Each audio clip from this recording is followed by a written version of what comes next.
রোজার শুরুতে নিত্যপণ্যের বাজার চড়া, বিশেষ করে ইফতারের জন্য দরকারি সব পণ্যের দামই কেজিতে কমপক্ষে 15 টাকা বেড়েছে। যদিও নেই সরবরাহের ঘাটতি, একই চিত্র সবজি বাজারেও। দাম চড়া হলেও করোনাকালের মধ্যেও অভাব ছিল না ক্রেতার। রাজধানীর বিভিন্ন বাজার ঘুরে আরও জানাচ্ছেন কাবেরী মৈত্রী। মানুষের এমন ভিড় দেখে কে বলবে এখান থেকে হাঁটা দূরত্বে 6 জনের করোনা শনাক্তের পর লকডাউন করা হয়েছে এই কারওয়ান বাজারের একটি এলাকা। শুক্রবার সকাল থেকেই দোকানিদের দম ফেলার সময় নেই। রোজা শুরুর আগের দিন ক্রেতাদের ছিল উপচে পড়া ভিড়। কেবল কারওয়ান বাজারই নয়, একই চিত্র রাজধানীর প্রায় সব বাজারে। যে একটা দূরত্বের কথা, এরকম তো কিছুই দেখা যাচ্ছে না, কিন্তু বাজার তো করতে হবে। রমজানে বেচা কিনা মার্কেটে কাস্টমার চাপ আছে। প্রতি বছর বাড়তি চাহিদার অজুহাতে রমজানে নিত্যপণ্যের দাম বাড়ালেও এবার রোজার এক সপ্তাহ আগেই বেড়েছে বিভিন্ন পণ্যের দাম। জিরা কেজিতে 80 টাকা বেড়ে বিক্রি হচ্ছে 480 টাকায়, ছোলা বিক্রি হচ্ছে 80 টাকা দরে, মসুরের ডালও এক লাফে বেড়ে বিক্রি হচ্ছে 125 টাকায়। একই অবস্থা প্রায় সব রকম মশলার বাজারেও। মসুরের ডাল দেশিটা বিক্রি করতেছে 125 টাকা থেকে 30 টাকা, আর ইন্ডিয়ানটা বিক্রি করতেছে 95 টাকা। এলাচি বেশি 400-500 টাকা কেজিতে, জিরা বেশি 100 টাকা, দারচিনি 40 থেকে 50 টাকা। ছোলা কিনতাম 45 টাকা, এখন বলতেছে এখন বলে 80 টাকা কেজি বলে এখন বাজারে। যদিও ট্যারিফ কমিশন বলছে চিনি, তেল, ডাল আর ছোলার মতো সব পণ্যের চাহিদার বিপরীতে পর্যাপ্ত মজুত আছে, তারপরও কেন বাড়ছে দাম? অনেক দাম সবকিছুতে, কিন্তু আমাদের মতো মানুষের চলার বাইরে। টাকা পয়সা নেই, খামু কি দিয়া চলমু কেমনে এরকম দাম হইলে? আসতে পারে না, মালের শর্ট মোকামে বাড়াই দিচ্ছে। বেড়েছে সবজির দামও।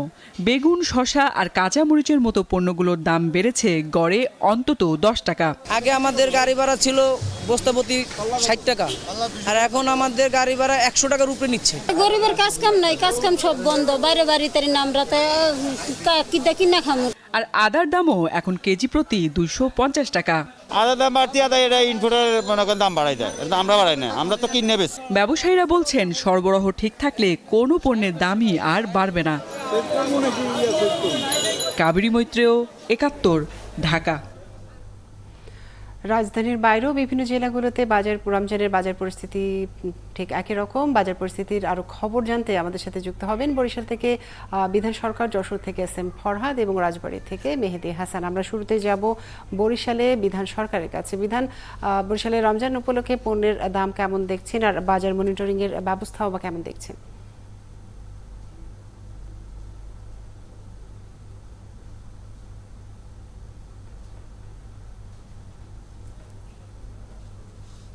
আমরা দেখলাম ইতিমধ্যেই নির্বাহী ম্যাজিস্ট্রেট এবং র্যাবের একটি টহল টিম তারা গিয়েছেন বাজার মনিটরিং করার জন্য। তারপরও আপনাকে যদি বলি যে একটা স্বস্তি রয়েছে পেঁয়াজ এবং রসুনে, এই দুটোতে স্বস্তি রয়েছে। পেঁয়াজ গতকাল 48 টাকা দরে কেজি বিক্রি হলো, আজকের কিন্তু সেটা 43 টাকায় নেমে এসেছে। তবে আদা কিন্তু বরিশাল মার্কেটে অনেকটা নেই।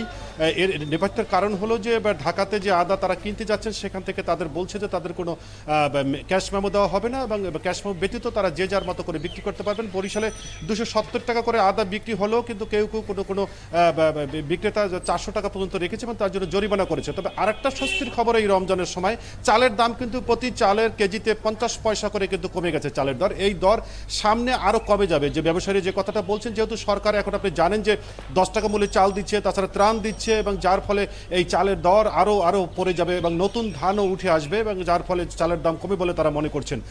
তবে আমি একজন ক্রেতার সাথে কথা বলবো যারা প্রতিনিয়ত বাজার করে থাকেন। এই যে রমজান উপলক্ষে যে ফি বছর আমরা শুনি যে বাজার দর বেড়ে যায়, এবারে কি অবস্থা বাজার দরে? আপনারা কি দরে কি কিনছেন? আটা ময়দার দাম বেশি, চালের দাম বেশি, ভোজ্য তেল, ডাল, মশলা। কিন্তু পেঁয়াজের দাম এতদিন বেশি ছিল, আজকে একটু কমেছে। কিন্তু এই কমা না, কিন্তু এটা তো সবাই সচেতন না। মানুষ যারা সচেতন তারা দোকানদার সাথে বার্গেটিং করে, তখন একটু কমে কেনা যায়। কিন্তু বেশিরভাগই মানুষ কিন্তু প্রতারিত হচ্ছে। এইটা নিয়ন্ত্রণ করার জন্য মনিটরিং সেলের দরকার। তার পাশাপাশি লকডাউনের ব্যাপারে একটা অজুহাত দেখায়, আর একটা রমজান, এই দুইটা পুঁজির করে দোকানদাররা মানুষের পকেট কাটছে। কাজুরি, আপনি শুনলেন যে বিক্রেতারা তারা কিন্তু দুটো বিষয়কে বলছে। একটা লকডাউন, যেহেতু এখন গাড়ির চলাচল কম আছে, গাড়ির ভাড়াটা বৃদ্ধি পাচ্ছে। তবে আপনাকে যদি বলি, স্থানীয় সবজি আমাদের এখানে প্রায় শেষের পথে। তবে অন্য জায়গা থেকে যে মেহেরপুর এবং কুষ্টিয়া থেকে যে সবজি আসছে, সেই সবজিগুলো দিয়েই এখন তারপরও যে রমজানের যে প্রয়োজনীয় যে শশার দাম দ্বিগুণ, বেগুনের দাম কিন্তু এক সপ্তাহের ব্যবধানে দ্বিগুণ হয়েছে, কুমড়ার দামও কেজিতে দ্বিগুণ হয়েছে। তবে এখন পর্যন্ত স্বস্তি, মাছের বাজারে খুব একটা মাছের দর বাড়েনি, যদিও ইলিশ এখনও বরিশালে এখন পর্যন্ত পর্যাপ্ত বা পড়ছে না, বা যেহেতু এখানে আসছেও কম, তারপরেও ইলিশ থেকে শুরু করে অন্যান্য মাছের যে দাম, তাও কেজিতে সম্ভবত 15 থেকে 20 টাকা বেড়েছে বলে ব্যবসায়ীরা আমাকে বলছেন। তবে এই বাজারে একটা স্বস্তি বিধান, রয়েছে মাছের আপনাকে বাজারে। অনেক ধন্যবাদ যুক্ত থাকার জন্য। আপনি থাকুন আমাদের সাথে। আমরা এবার জানবো যশোরের বাজারের খবর, জানাবেন এস এম ফরহাদ। যশোরের রমজানের প্রথম দিনে বাজারে কি অবস্থা দেখছেন? পণ্যের দাম কতটা বাড়লো? আপনাকে আপনি জানেন যে সবজির দাম যশোরে স্বাভাবিক আছে, কারণ আপনি জানেন এই অঞ্চলে প্রচুর পরিমাণে সবজি উৎপাদন, এবং যশোর থেকে কিন্তু সারা বাংলাদেশে সবজি সরবরাহ করা হয়ে থাকে। প্রায় 60 ভাগ সবজি সরবরাহ করা থাকে। সেক্ষেত্রে কিন্তু সবজির দাম শুধুমাত্র বেগুন ছাড়া বাকি সবজিগুলো কিন্তু 30 থেকে 25 হচ্ছে। আর বেগুনের দামটা কিন্তু অনেকটাই বেশি, অর্থাৎ বেগুন কিন্তু এই গত 3-4 দিনের ভিতরে কিন্তু বেগুন 30 থেকে 25 টাকা করে বৃদ্ধি পেয়েছে। আজকে যশোরের বাজারে আমরা যেটা দেখেছি, বেগুন 70 টাকা করে বিক্রি হচ্ছে। এছাড়া বাকি সবজির দাম স্বাভাবিকই রয়েছে। তবে ইফতার সামগ্রী যে পণ্যগুলো রয়েছে, সেগুলো কোনো প্রতিটা জিনিসের দামে বৃদ্ধি, অর্থাৎ বিশেষ করে ছোলা, ডাল, মশলা, প্রতিটা জিনিসের দামে বৃদ্ধি বেশি। অর্থাৎ ছোলা এই গত এক সপ্তাহ ব্যবধানে কিন্তু ছোলা বৃদ্ধি পেয়েছে 15 থেকে 20 টাকা, ডাল বৃদ্ধি পেয়েছে প্রতি কেজিতে, বিভিন্ন প্রকারের ডাল আছে 10 থেকে 15 টাকা বৃদ্ধি পেয়েছে, এবং বৃদ্ধি পেয়েছে কিন্তু রসুনের দাম, অর্থাৎ রসুন কিন্তু কেজি প্রতি বৃদ্ধি পেয়েছে 20 টাকা। এছাড়া আদা সবচেয়ে বেশি বৃদ্ধি পেয়েছে, কিন্তু আদা অর্থাৎ 180 থেকে 90 টাকা করে বৃদ্ধি পেয়েছে পার কেজিতে, এবং জিরা বেশি বৃদ্ধি পেয়েছে, জিরা বৃদ্ধি পেয়েছে 120 টাকা পার কেজিতে। তো এই সব ধরনের বিশেষ করে ইফতার সামগ্রী সমস্ত পণ্য কিন্তু দাম বৃদ্ধি। তবে আমরা যেটা কথা বলেছি, সেখানে যারা ব্যবসায়ী আছেন খুচরা এবং পাইকারি, আসলে এখানে কিন্তু প্রচুর পরিমাণে সরবরাহ রয়েছে যশোরে, তারপর আসলে দাম বিক্রি। তো ব্যবসায়ীরা যেটা বলছেন, তার মানে রমজানে যেসব পণ্যগুলো বেশি প্রয়োজন মানুষের, সেই পণ্যগুলোরই দাম বেড়েছে, যদিও ব্যবসায়ীরা বলছেন যে সরবরাহ ঠিকই আছে, কিন্তু তারপরেও তারা দাম ঠিকই বাড়িয়েছেন। ফরহাদ, আপনি থাকুন আমাদের সাথে। আমরা এবার জানবো রাজবাড়ির খবর। আমাদের সাথে যুক্ত হবেন সহকর্মী মেহেদি হাসান। মেহেদি, আপনি জানাবেন যে আপনার ওখানে রমজানের বাজারে যে পণ্যগুলো বিক্রি হচ্ছে, সেই পণ্যের দাম কেমন রাখছেন, এবং এই বিষয়ে ক্রেতা বিক্রেতারা দর নিয়ে কি বলছেন?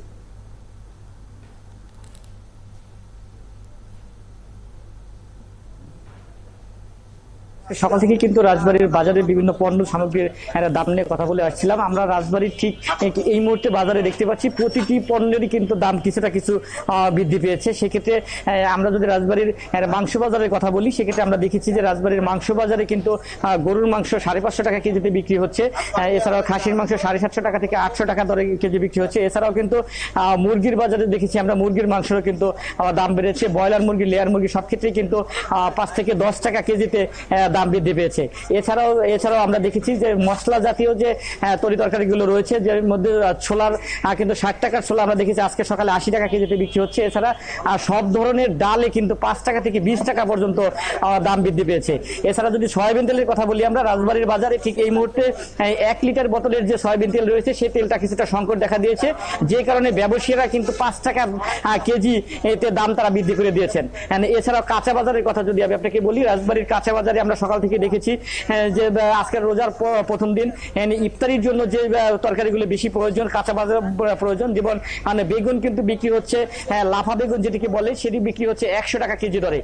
এছাড়াও দাম বৃদ্ধি পেয়েছে টমেটোর, পাশাপাশি আদা কিন্তু বিক্রি হচ্ছে 300 টাকা থেকে 350 টাকার মধ্যে কেজি দরে। প্রতিটি পণ্যেরই কিন্তু দাম আমরা দেখেছি গত 2 দিনের তুলনায় আজকে কিন্তু কিছুটা হলো বেশি। এ নিয়ে আমরা ক্রেতাদের সাথে কথা বলেছি। ক্রেতারা আমাদের কাছে অভিযোগ করেছেন যে এই বর্তমান যে দাম আছে, এই দামটি আসলে নাবিশ্বাস আসে ফেলার মতো, তাদের আসলে ক্রয় সীমার আর বাইরে চলে যাচ্ছে। আর বিক্রেতারা কিন্তু তার বিপরীত ধর্মীয় উত্তর তারা কিন্তু দিয়েছেন। তারা আমাদেরকে বলছেন যে আড়ত থেকে তাদেরকে আসলে একটি বাড়তি দামে পণ্য ক্রয় করতে হচ্ছে, যে কারণে লকডাউনের যে বিষয়টি আছে সেই লকডাউনের কারণে তারা দোহাই দিচ্ছেন যে যানবাহন চলাচলে বিঘ্ন ঘটছে, তারা মাল ভালোভাবে আসছেন না। কিন্তু আমরা বাজারে কিন্তু পর্যাপ্ত পরিমাণ কাঁচা পণ্য যেগুলো রয়েছে সেগুলোর কিন্তু সরবরাহ আমরা দেখেছি।